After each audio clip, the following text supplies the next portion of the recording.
Join our global community of travel lovers at zerototravel.com. Zero to Travel Audio Adventures presents Trekking Nepal, Episode 10, Altitude. In this episode, Samir gives advice on staying safe up in higher altitudes. We also learn more about the lives of the mountain people and experience a Buddhist ceremony.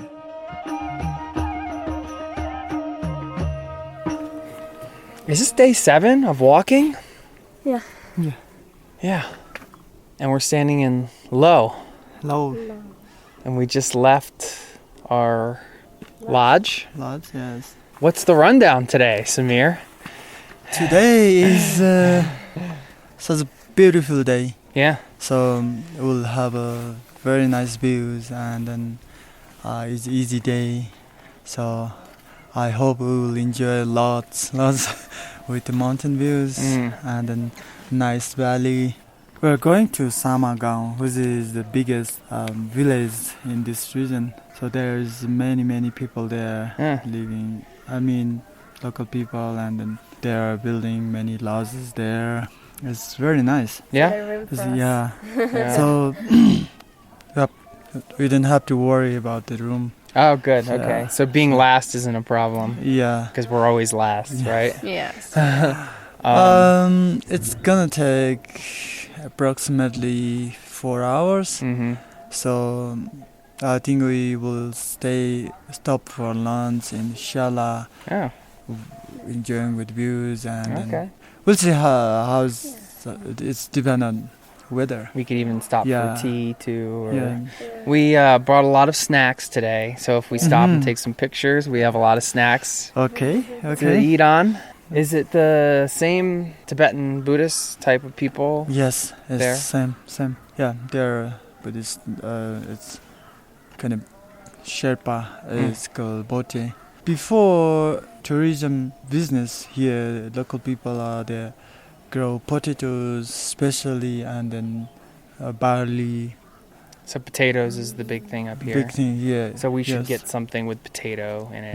Yeah. That's Yes. the specialty. I want that. And we'll, I guess, seeing more prayer flags and Yeah, there's more churtens. churtens and the monasteries. Yeah. So would but be so trail is from here we walk through such a big money walls, and then end of this valley Low, we walk down about 15-20 minutes, and then we gradually up to the Shala, which is walk into the jungle. It's very nice.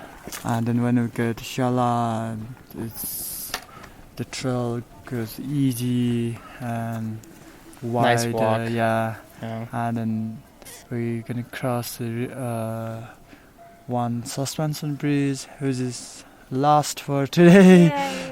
And then walk really open valley, nice. This village I really enjoyed a lot. This is a place Thank you. I could hang out with for days and just I relax. hope after a few years, this village is gonna be completely changed. Yeah. Because it's changing so fast. I think because of the tourism. Yeah. So they're building new lodges, and they are very lucky. They have plenty of timbers. Yeah. The wood, they can build a house easily. If compare with Everest region, this is heaven. Because all of the wood has been used up in Everest region. In the Everest region, it's really expensive. And this because there's so many trees here. Yeah, so many trees. They're in Everest region, very less. And that's the region that Samir is from, the Everest region, which we will have to come back to do another time. Yeah, that's interesting. So it's going to be a balance of trying to make it enough for the tourists without ruining the village and what it has that makes it special, right? Yes. We hope in 10 years or something it's still a special place. Yes. And not overdeveloped, as we say.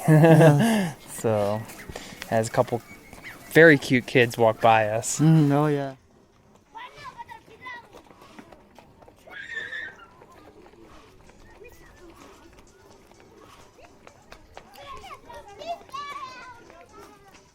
Sizes of the villages they vary. Aragat, for example, where we first came, like where we started our trip, that was the biggest, but that was also like the most central, so that was kind of a town.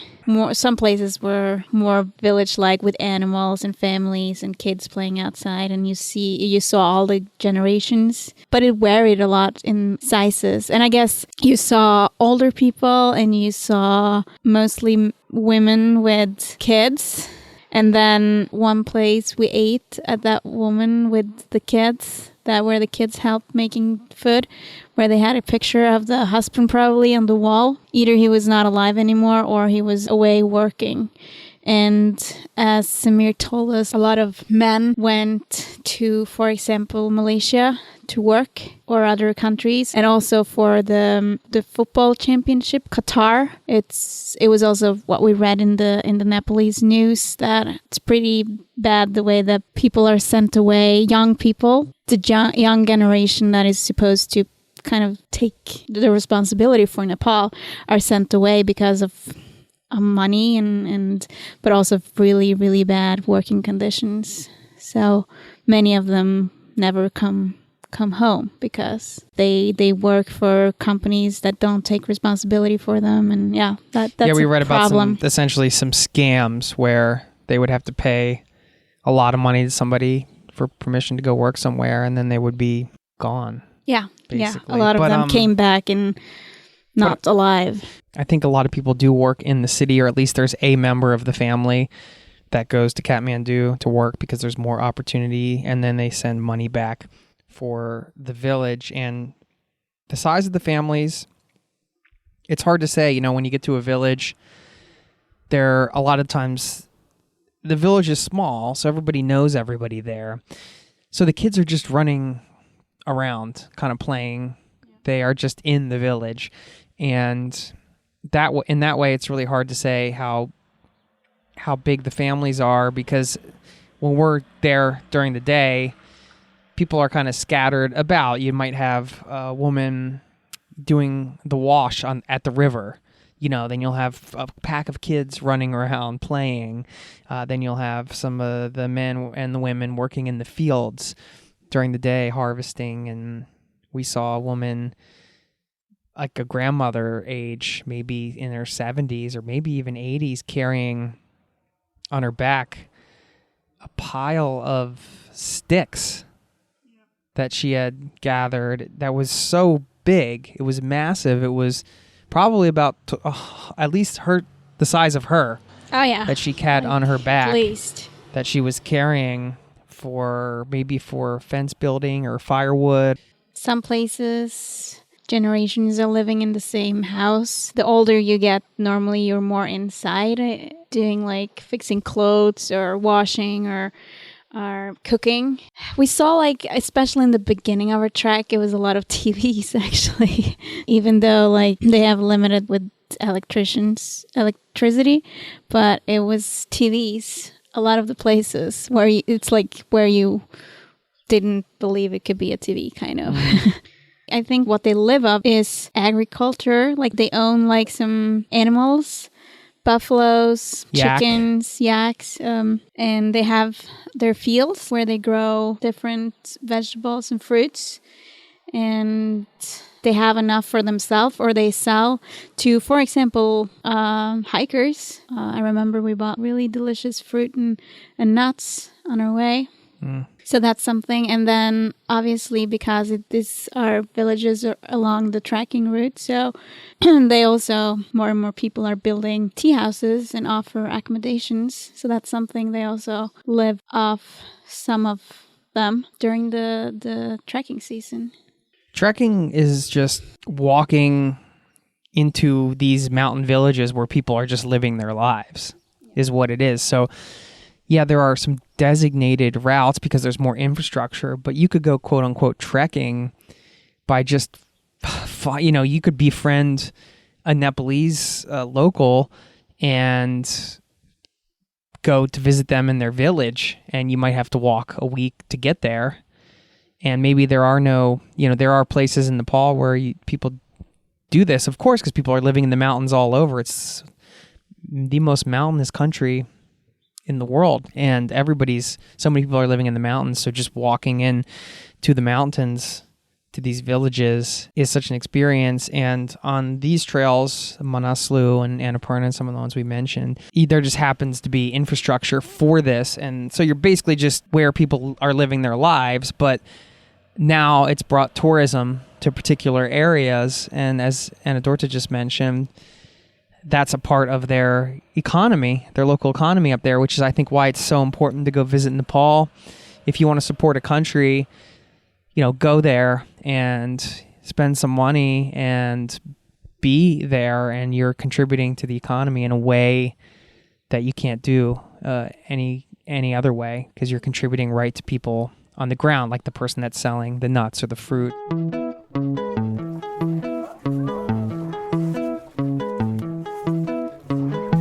An avalanche of people are passing us, and maybe that's because it's not looking so good on the pass. Yeah, it seems to be not a good.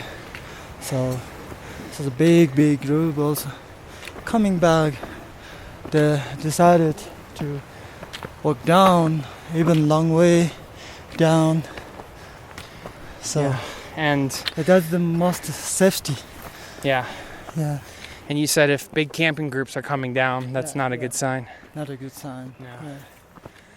Not looking good to get over the pass on this trek, and this circuit might become an out and back hike, in and out, I should say.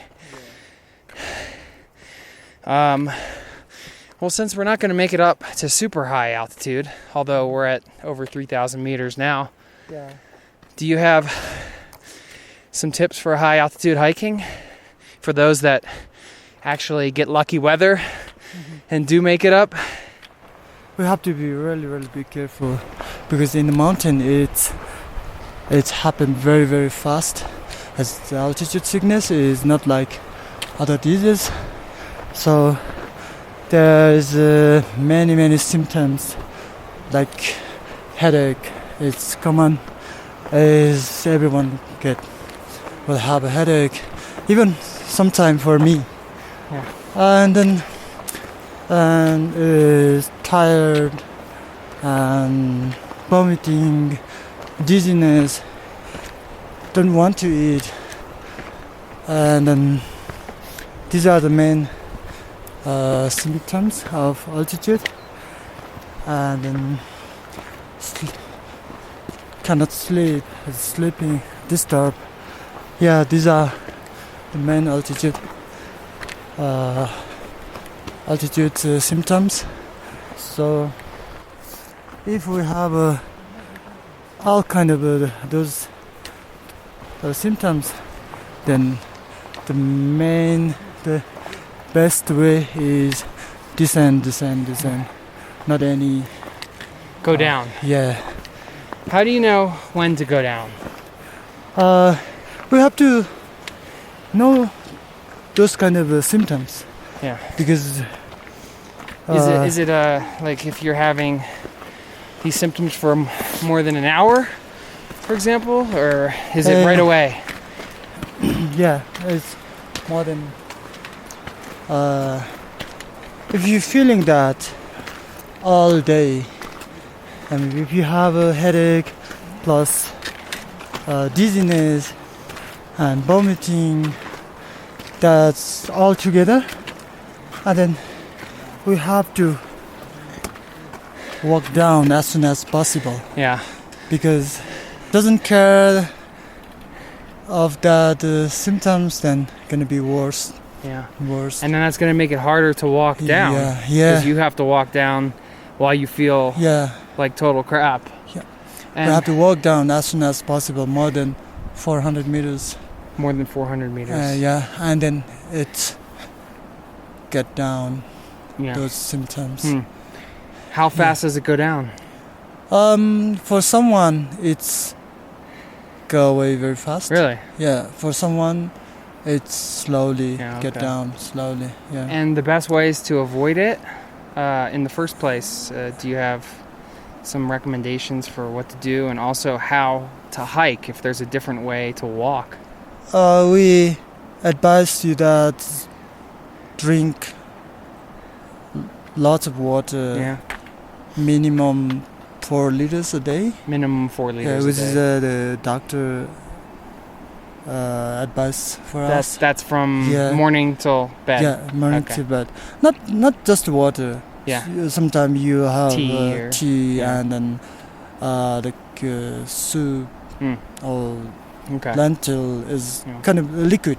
Okay, good. And then because the water help to acclimatize.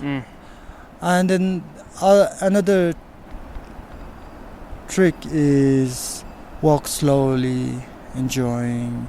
That is the best way to be fit with altitude. Slow down. Yeah, walk slowly, and then drink enough water, and then keep your head warm up. And these are the good trick to be a fitness. Okay, that's great advice. Yeah, I find myself as we get up walking slower, and it's actually more relaxing. You know, it's more enjoyable. Normally, if someone gets sick, start from 2,500 meters. Oh, okay. So we're here about 3,300 meters. Okay. Then so we have to be careful. We have to follow that kind of advice. Yeah. And then we walk slowly while we're climbing up, and then get the water break every 20 minutes, half an hour.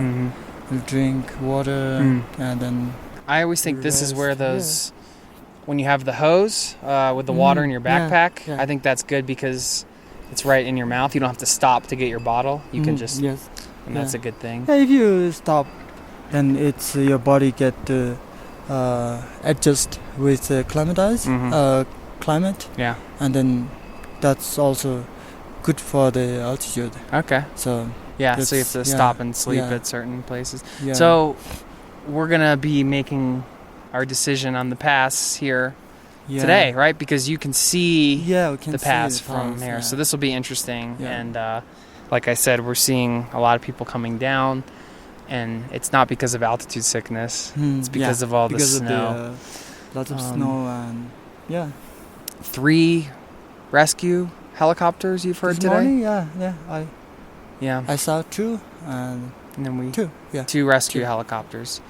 So when you hear the helicopter noise, it's not a good sign. Not a good thing to hear when you're up here. But we're enjoying the walk and having a great day. And this is a beautiful forest we're walking through right now with mountain views all around. All around, surrounded by many mountains. Yeah. And including 8 highest mountains in the world. Wow. It's in front of us. So unbelievable. Manaslu. I finally pronouncing it right. I was saying Manaslu before. So Manaslu is 8 highest mountain in the world. Yeah. And then you're at 8 slowest person in the world. That's true. The 8th most slowest person in the world. Well, that's the reason my name is Slow-Mo, because I'm slow in the morning. That's awesome. That's why I need my coffee. Okay. Or that Tibetan tea, maybe, again. That's so funny. So me and the mountain are brothers. Yes. Yeah.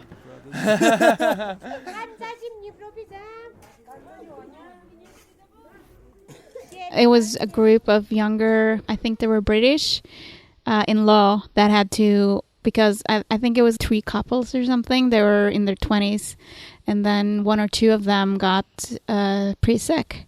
So they had to return because of that. But it wasn't before we got up in Samadong that we heard about people having altitude problems. We didn't experience any of it. When you do it, you have to start easy, you have to acclimatize. So you have to acclimate along the way, which is why on certain days you don't go very high, especially the higher you get, typically the less you climb per day. Yeah. So you might only go 500 meters up in elevation one day, as opposed to earlier in the trek when you could go 1,500 meters or 2,000 up. The higher up you get, you have to be more careful with how far you're going every day. And also, like, you will have shorter days, kind of, to, like, because it's harder to walk. As a recommendation, and these treks are usually mapped out in a particular way for this reason, so you can be acclimated along the way. So if you have a chance to go trekking in Nepal and you're looking at 2 itineraries for the same place, I suggest always taking the longer one for 2 reasons. One, safety, because you acclimate, you go slower, so you have a better chance to not have altitude sickness. And secondly, because you get more time on the trail, and it's very enjoyable. It's just such an incredible experience. Why do you want to cut it short and rush through it? Every day we saw helicopters bringing people back down.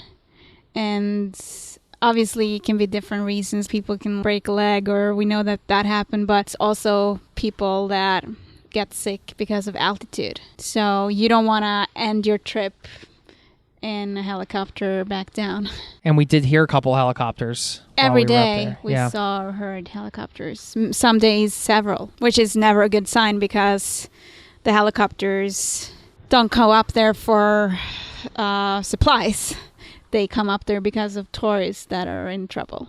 It is possible to do the trek in reverse so that you can start nearer to Pokhara, but you will go up in altitude much quicker, and therefore it can be quite dangerous as you won't acclimatize as gently. So this is an area where they're building more and more lodges too? Yes. So they're going to build next year there. That's nice. It's important for the village. Yes. This one is cool. Oh, that's a school? Yeah, nice. Very Yeah. Oh, is this supported by Japan too, or? No, this one in Sama. Yeah, it's Japan. Yeah, this one should be Korea. Oh, okay. And in film too was Japan. It was the school, Japanese support. Yeah, I guess the Japanese were the first to climb Manaslu, so that's maybe why they gave a lot back. Japanese climbers have owned Manaslu since the early 1950s. 4 Japanese expeditions explored and attempted to climb Manaslu's north and east faces between 1950 and 1955. The 1954 expedition was aborted when the Japanese team met a hostile group of villagers at Samagon, who blamed the previous expedition in 1952 for upsetting the mountain gods. The gods then caused avalanches which destroyed the Pongjan monastery and killed 18 people. The Japanese team donated money to rebuild the monastery and to try and appease some of the anger in the village.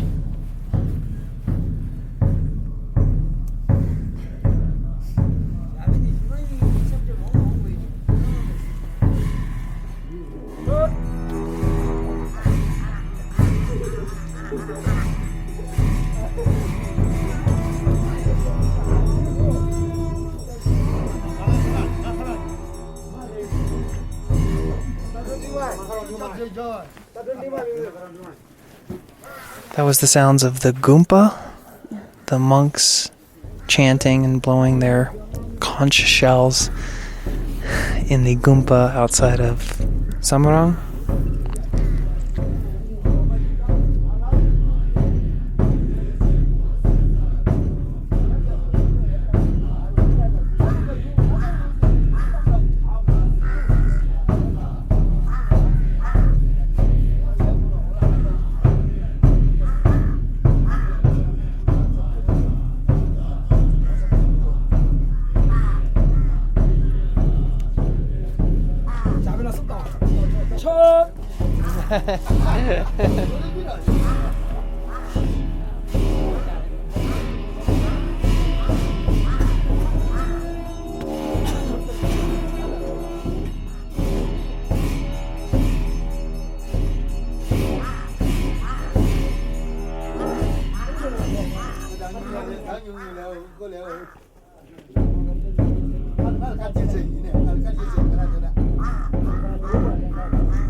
These villages, you want to talk about the smells of these villages a little bit?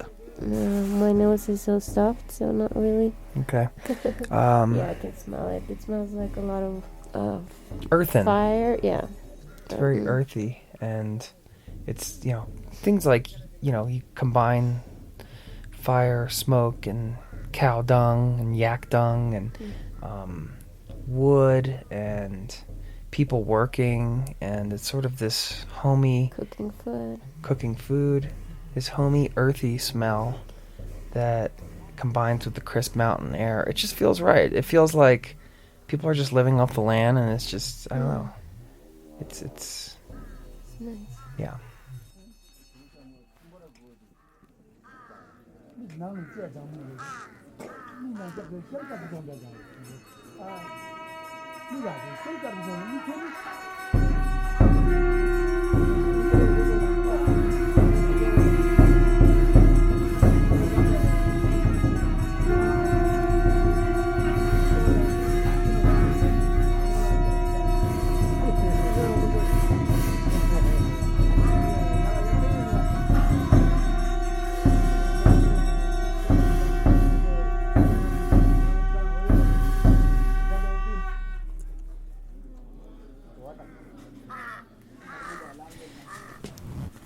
Anne Dorthe and I are cozied up. We pushed our beds together here tonight in this kind of shitty room. But they had good food. It's the end of day 7 of walking. And what a day. What a beautiful, amazing day. Anne Dorthe, you had it a little rough this morning. Yeah. My nose is very stuffed. My head is very stuffed too. Yeah. But actually my morning wasn't that bad. Like, the morning started with watching the sunrise over the Manaslu, and I woke you up and we took pictures and stood out there. It was very nice. And then we got up. We had the best porridge with cinnamon and apples. And then we were slow, of course. Took off at one of the last little groups. I haven't felt so good today. I started to nosebleed and have a stuffing head. It's not the altitude, but it's my nose. Yeah, it's pretty big, this village. It's a lot of houses. Busy. Very different landscape than what we've seen previous. They have a nice river floating at the top of their village. We left low after we enjoyed, as Anne Dorthe mentioned, an amazing sunrise as the sun hit the tippy top peak of Manaslu and worked its way down the mountain, changing colors from a pinkish hue to a orange to a white. And it was just absolutely epic. And we did pass through Shayala and stopped and had some tea there. And that was a nice little village. And then just one more hour after that, we arrived in Sama, they call it for short, but it's Samagan. And this was a huge valley, the biggest valley since Jagat. And when we came into the valley, it opened up, and we approached the town. 360-degree view of the Himalayan mountains with a beautiful chorta on the outside of town that we passed through, and Mani walls. And I just love approaching these villages for the first time, walking into them and seeing, and the largest probably row of prayer wheels we've seen. There must have been easily over 100 prayer wheels, right? Yeah. So we walked through and spun the prayer wheels and said our Om Mani Padme hums on the way into Sama. Met some nice children there and continued on to the village. Got here and we did go up to the Gumpa today and heard the monks chanting, and they were feeding the crows. Highly recommend this trick we're doing tonight with the filling up your water bottles with hot water and stuffing them into your sleeping bag before bed. Really warming up nice, isn't it? Yeah. Feeling good about that? Yeah, very. Good. And now we're settling in for the evening. Had good dinner, nice cozy little lounge area, played some Monopoly Deal, and get to sleep in a little bit tomorrow. And spend another day in the high Himalayas. We will be walking up to a lake from here, doing a day hike, and then heading back through Samagan to pick up our stuff and head back down to Shayala, which is just about an hour from here, to spend the night in that village so we can spend 3 nights in 3 different Tibetan Buddhist villages here in the high Himalayas, which is I feel pretty lucky and fortunate to get to see this and experience it and get to see what village life is like here in the mountains of rural Nepal. Trekking Nepal, coming up in episode 11. Today is the day we have to decide if we're going over the Larke Pass. And we heard about people that had died, that they fell off the trail and slided. Beautiful blue, green glacial lake set right against the mountain. The thing they are hunting is called Yarsagumba, also known as Himalayan Viagra, for its supposedly aphrodisiac qualities.